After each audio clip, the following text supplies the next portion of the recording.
OCD एक clinical disorder है और ये हेट्रोजेनस नेचर का डिसऑर्डर है जिसके बहुत सारे सब टाइप्स होते हैं। हेट्रोजीनियस का मतलब होता है एक ऐसी कंडीशन जिसके कई सारे अलग अलग सिम्टम्स होते हैं और कई अलग अलग कॉम्बिनेशंस में, क्लस्टर्स में या ये कहीं की सब टाइप्स में वो बीमारी मिल सकती है। मतलब कई सारे अलग अलग कारण शायद इसके मौजूद होंगे, ऐसी ही बीमारी ओसीडी होती है। अगर लाइफ टाइम प्रिवेलेंस देखें तो ओसीडी की 2 से 3% है। मतलब 2 से 3% लोगों को अपने जीवन में कभी ना कभी ओसीडी होता ही है। अगर एज ऑफ ऑनसेट की बात करें तो रिसर्च बताती है कि ओसीडी का जो ऑनसेट है वो बायमोडाल डिस्ट्रीब्यूशन फॉलो करता है। मतलब अगर हम देखें तो ये बीमारी युवाओं में होती है, बच्चों और युवाओं में ही इसकी शुरुआत होती है। तो एक तरफ तो इसका पीक जो है वो 10 साल की उम्र का मिलता है। मतलब बहुत सारे बच्चे जो जुवेनाइल या पीडियाट्रिक ओसीडी के पेशेंट्स हैं वो करीब करीब 10 साल की उम्र में ओसीडी के शिकार होते हैं। और एडल्ट ओसीडी में जो मीन एज है, एवरेज एज है ऑनसेट की, वो 21 साल है। मतलब 21 साल तक ज़्यादातर लोगों को ओसीडी हो चुका होता है और बच्चों में ज़्यादातर 10 साल की उम्र तक ओसीडी हो जाता है। पर बच्चों में अक्सर ओसीडी का ट्रीटमेंट काफ़ी डिले हो जाता है, क्योंकि बच्चे और उनके आसपास के लोग, मतलब उनके घर के लोग, माँ बाप और दूसरे रिश्तेदार, वो बड़े नॉन सेंसिबल सा देखते हैं इन सिम्टम्स को, उसके बारे में बात नहीं करना चाहते और बच्चे के ऊपर बहुत प्रेशर बनाकर उसको रोकते रहते हैं, दबाने के लिए बार बार उसको प्रेशर देते हैं। उसको हर तरह से काउंसलिंग करते रहते हैं, हर तरह से उसे समझाते रहते हैं कि ऐसा मत करो, ये मत करो, वो मत करो। और बच्चा क्योंकि समझ नहीं पाता, क्योंकि उसे ओसीडी है, बीमारी है, सिम्टम्स उसके कंट्रोल में नहीं है, तो ऐसे में घर में लगातार कई महीनों सालों तक ये डिस्ट्रेस चलता रहता है। और पेरेंट्स ना बच्चे को पूरी तरह से समझा पाते हैं, उसका ओसीडी भी कंट्रोल नहीं कर पाते, और इसी के साथ बच्चा भी, क्योंकि वो ओसीडी से पीड़ित है, इस बीमारी को अपने आप दूर नहीं कर पाता। ओसीडी के कई अलग अलग तरह के सिम्टम्स में से ऑब्सेशनल इमेजेस का आना ये काफ़ी कॉमन है। क्लिनिकल प्रैक्टिस में बहुत आम देखा जाता है कि ऑब्सेशनल इमेजेस मन में अपीयर होती हुई, दिखाई देती हुई एक्सपीरियंस होती हैं, जो कि बहुत डिस्ट्रेसिंग होती है। इस वीडियो में मैं ऐसे ही एक बच्चे का केस आपसे डिस्कस करूंगा जिसको प्रिडोमिनेंटली ऑब्सेशनल इमेजेस, मतलब प्योर ओसीडी की बीमारी थी। 12 साल का ये बच्चा 8th क्लास में पढ़ता था, जिसको कि क्लिनिक में लाया गया क्योंकि उसके एकेडमिक परफॉर्मेंस बहुत बुरी होती जा रही थी। बात करने पर पता चला कि बच्चे में 2 साल से ओसीडी के सिम्टम्स हैं, जिसमें कि उसको बड़ी ही इंट्रूसिव, अनप्लेजेंट और रिपीटेटिव थॉट्स आती हैं, या ये कहीं कि उसके मन में बहुत गंदी गंदी इमेजेस अपीयर होती हैं, जिसमें कि वो देखता है कि लोग जो हैं बहुत मारकाट कर रहे हैं, उसके दिमाग में वॉयलेंट सी इमेजेस अपीयर होती हैं। और कुछ ऐसे लोग उसके दिमाग में इमेज की तरह आते हैं जिसमें वो खून से लथपथ हैं, मारकाट की हुई है, चेहरे शरीर पूरे कटे फटे हैं, सर फूटे पड़े हैं। ऐसी ऐसी इमेजेस उसके दिमाग में आ आके उसे परेशान करती हैं।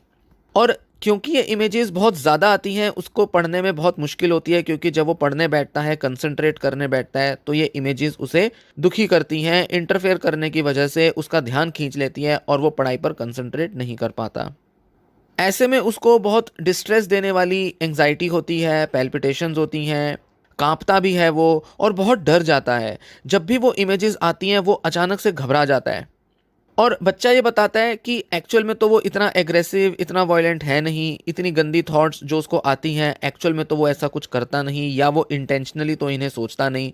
वो कहता है कि मैं ये सोचना नहीं चाहता, ना ही मेरे इच्छा से ये मैं सोचता हूँ, और मैं तो बड़े ही पीसफुल नेचर का हूँ, शरीफ हूँ, और जैसा कि मेरी आम तौर पर बहुत ही मोरल थिंकिंग है, मैं किसी का नुकसान नहीं पहुंचाता, किसी की बेइज्जती नहीं करता, किसी को हार्म नहीं करता, बच्चों के साथ अच्छे से रहता हूं, तो मेरे जो एक्चुअल जो थिंकिंग पैटर्न है, एक्चुअल थिंकिंग स्टाइल है, उससे बहुत अलग हैं ये इमेजेस।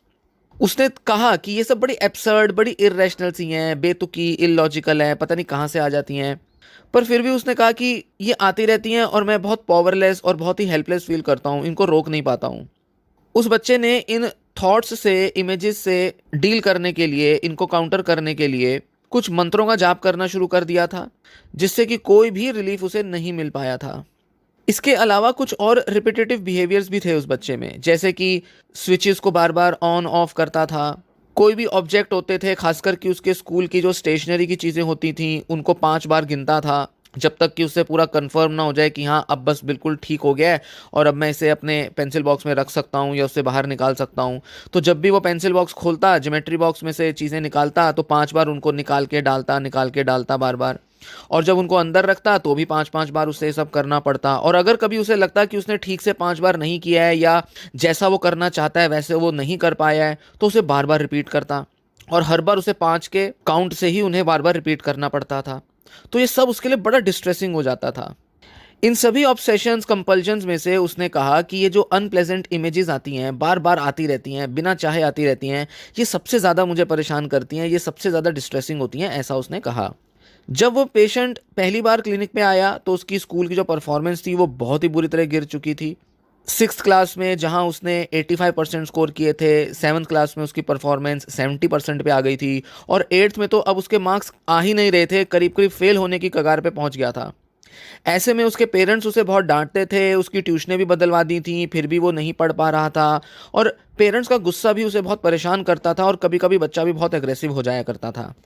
पेरेंट्स को तो वो बोलता था कि मैं कंसंट्रेट नहीं कर पाता, मेरा ध्यान नहीं लगता।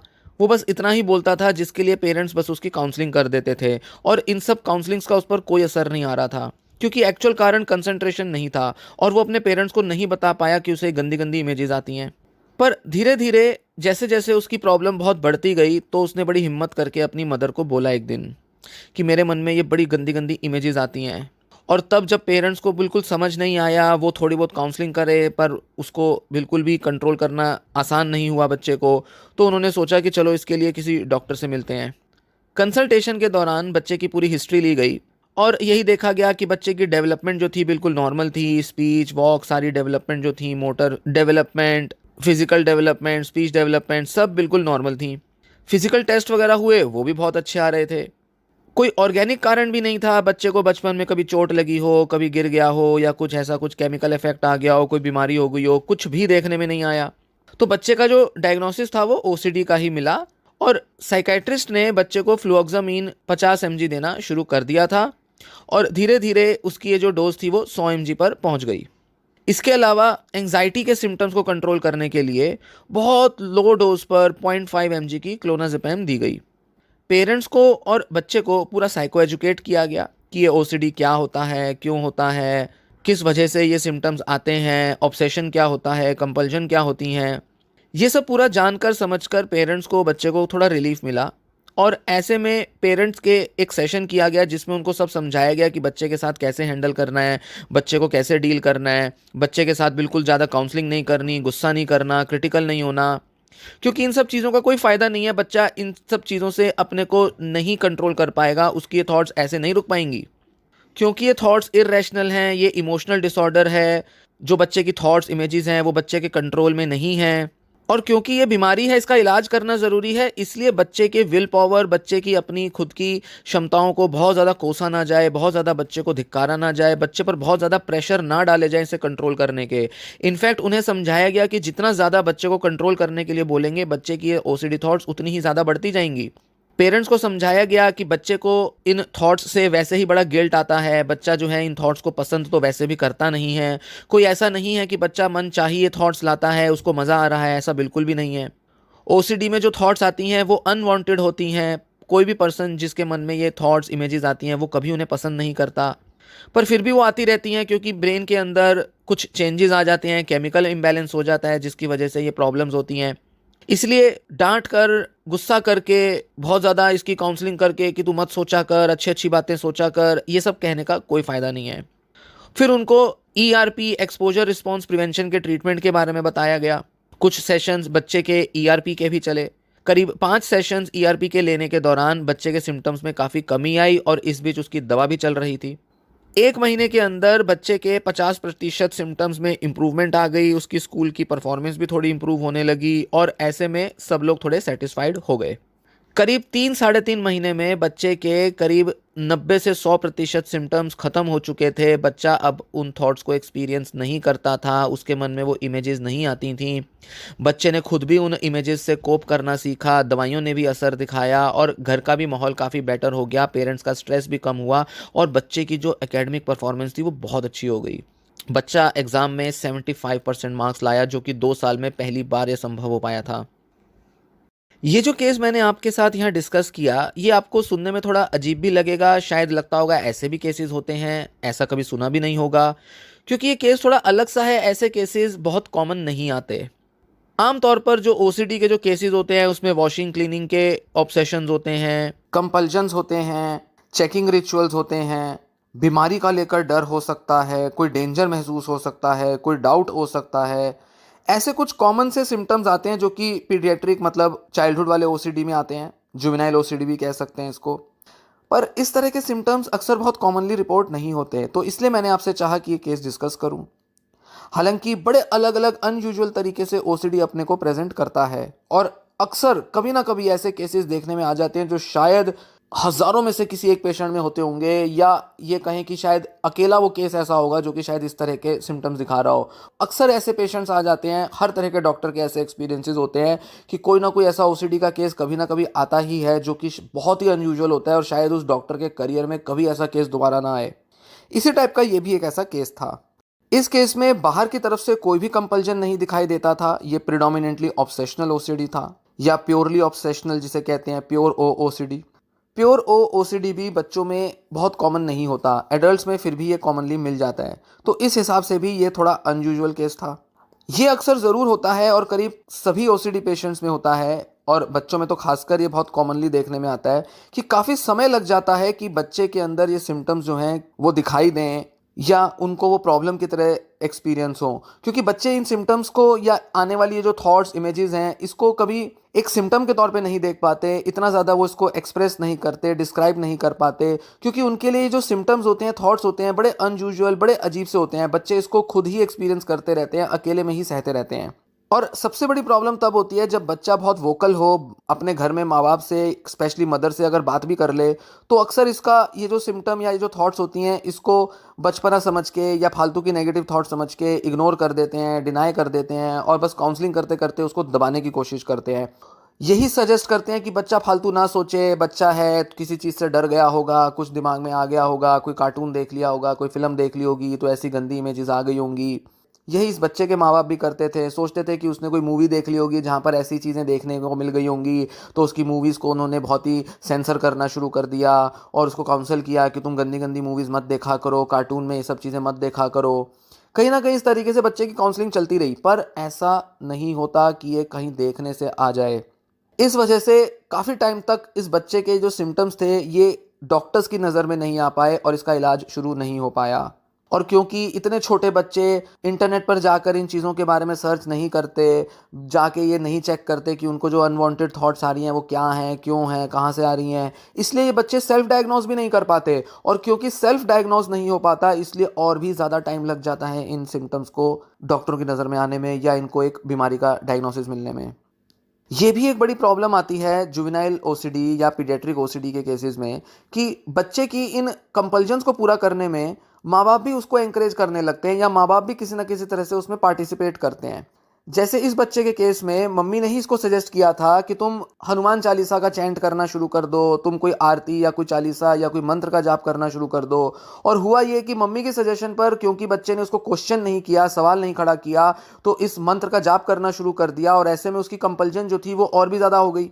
जो पहले बच्चे को सिर्फ थॉट्स आती थी और पढ़ने में उसको परेशान करती थी, अब उस बच्चे को मंत्र के सहारे उससे कोप करने का तरीका मिल गया जो कि उसका कंपल्जन बन गया। अब जब तक बच्चा वो मंत्र नहीं बोल लेता था तब तक उसकी ये थॉट्स जो थी उनसे उसको रिलीफ नहीं मिलता था। पर क्योंकि ये ओसीडी है इसलिए थॉट्स भी बार बार आती थी, इमेजेस भी बार बार आती थी और बच्चा बार बार मंत्र का जाप भी करता रहता था। ऐसे में उसका जो सिम्टम था वो ऑब्सेशन से कंपल्जन के लेवल पर भी आ गया और भी ज़्यादा परेशान करने लगा उसको। तो ऐसे में कई बार जब घर वाले जब काउंसल करने की कोशिश करते हैं तो कई बार वो केस को और बिगाड़ देते हैं, क्योंकि बच्चे को वो नहीं समझ पाते, बीमारी को नहीं समझ पाते और ऐसे में कई बार गलत सजेशन से भी मामले जो हैं वो बिगड़ जाते हैं, सीवियर हो जाते हैं। क्योंकि माँ बाप सोचते हैं धीरे धीरे ठीक हो जाएगा, बच्चा थोड़ा स्ट्रांग हो जाएगा, बच्चे की काउंसलिंग कर देंगे, पॉजिटिव थॉट्स उसके दिमाग में डालेंगे, बच्चा पॉजिटिव सोचेगा तो शायद इन थॉट्स को कंट्रोल कर लेगा या अपने आप धीरे धीरे समय के साथ ये थॉट्स चली जाएंगी, उनको ऐसा लगता है। पर ऐसा होता नहीं, क्योंकि ये बीमारी है।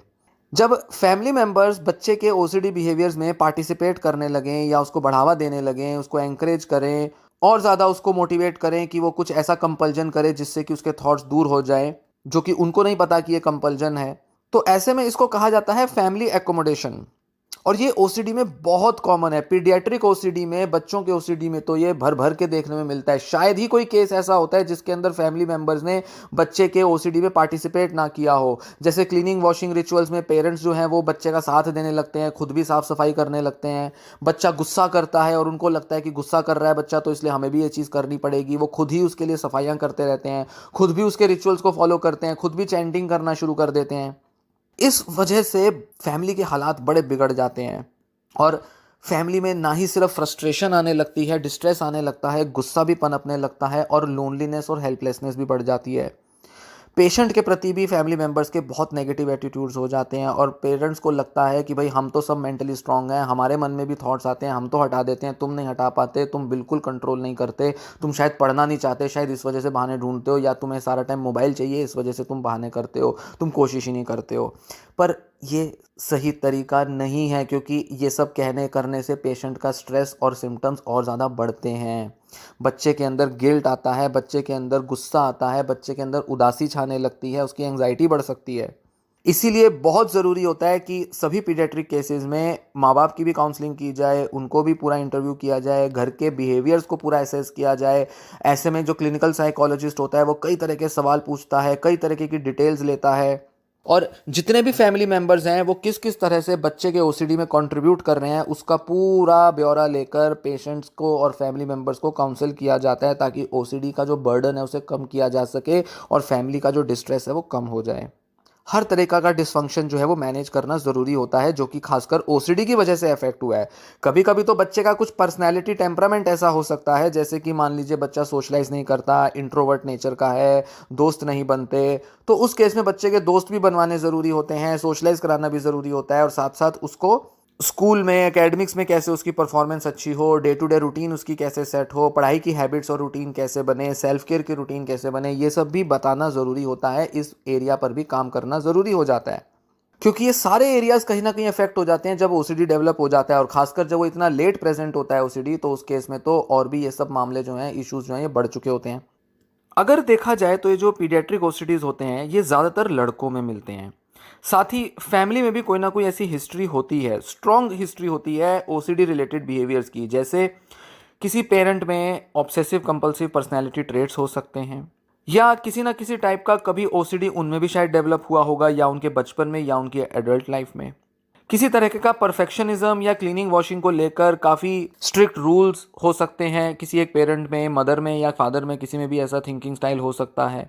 हेल्थ एंग्जाइटी और हेल्थ को लेकर ऑब्सेशन होना या किसी और तरीके की ऑब्सेशन भी पॉसिबल हो सकती है किसी फैमिली मेंबर में। ज़रूरी नहीं कि सेम टाइप का ओसीडी पेरेंट्स में भी मिलता हो।